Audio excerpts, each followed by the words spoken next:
Hi guys, welcome back. My name is Soraya and I'm a fellow virtual librarian here, and today I'm going to show you how to export citation references to Refworks.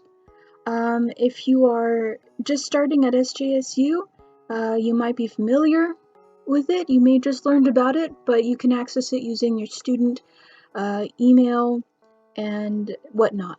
So the purpose of citing Refworks is, the purpose of exporting citation references to Refworks is that you can build a bibliography.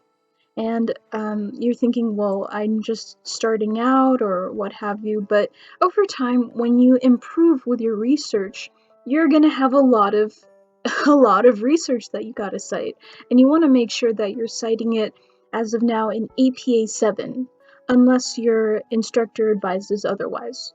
So that's something to keep in mind. So let's jump right into it. I'm just gonna let's see. I'm gonna just libraries, just a very general search. Okay, nothing too crazy.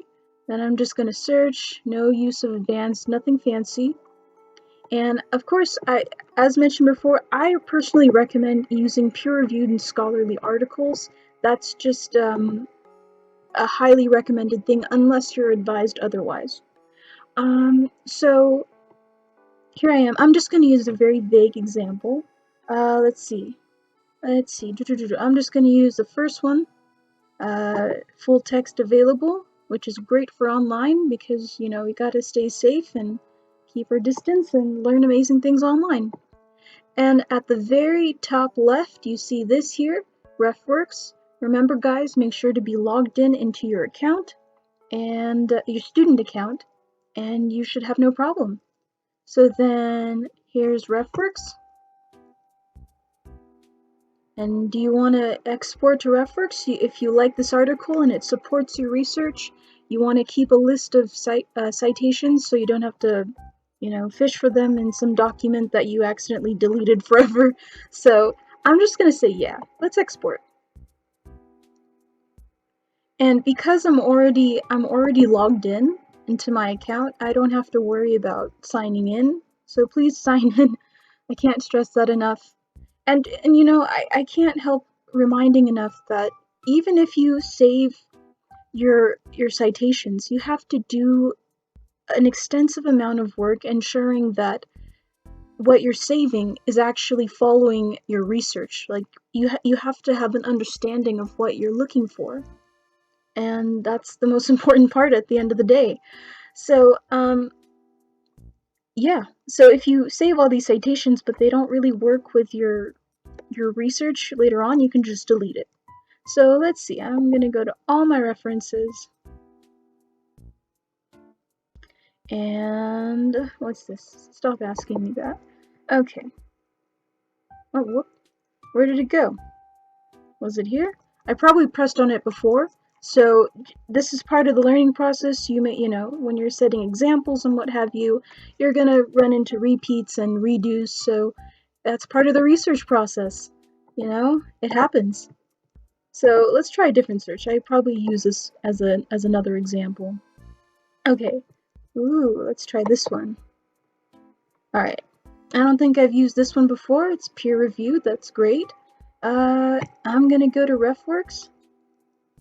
Yes, I want to export. And, oh, cool. Not in folder. I already created a folder for this. So then I just want to import here. Stop asking me. And there you go. We've saved one document to your library. Okay, let's have a look at it.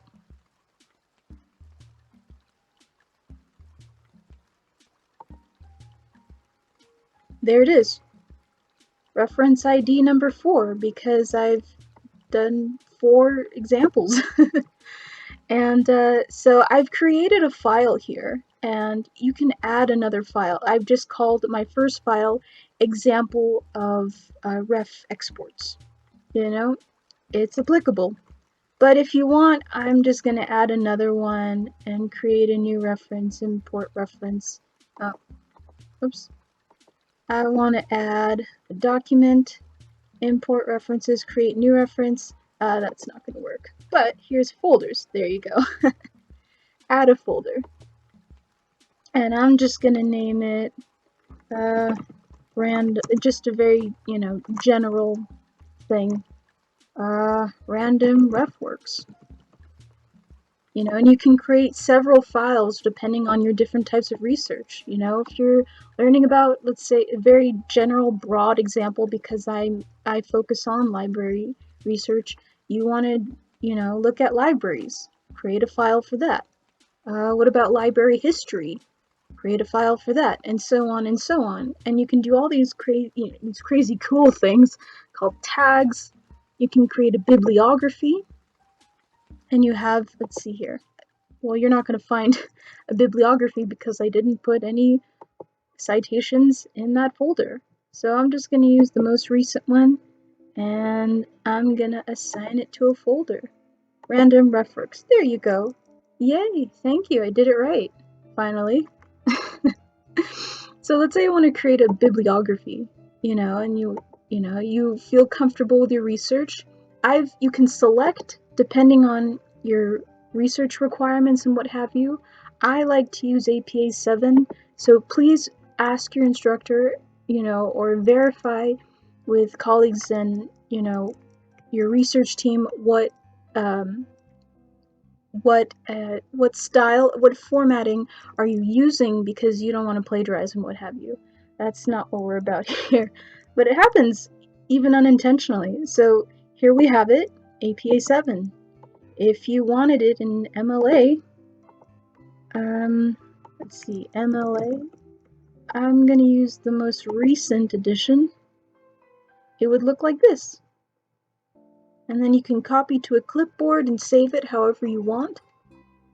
I'm going to go back to my folder. And let's say, what, I realized that, maybe this isn't what I was looking for.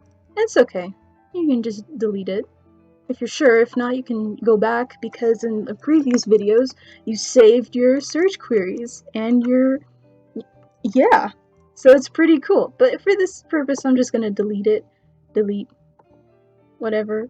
You can remove it, move it to another file. Again, these are just very general examples, but that's part of the research process, and what patrons and learners and students and instructors and people of all kinds need to understand, that this is part of the research process. One day I'd like to be some type of holy fountain of information that just spews everything so fluidly, but it takes time. That's what research is about. There are a lot of steps prior to this step. You need to know what you're looking for. You need to have a very strong general sense of what you're searching for, and then start to refine it, and then save in a bibliography of applicable references. So that's how you do that, and if, that's a very general search on how to export to Refworks. And if you have any questions or comments or suggestions or what have you, feel free to comment down below, and thank you for your time. Bye bye.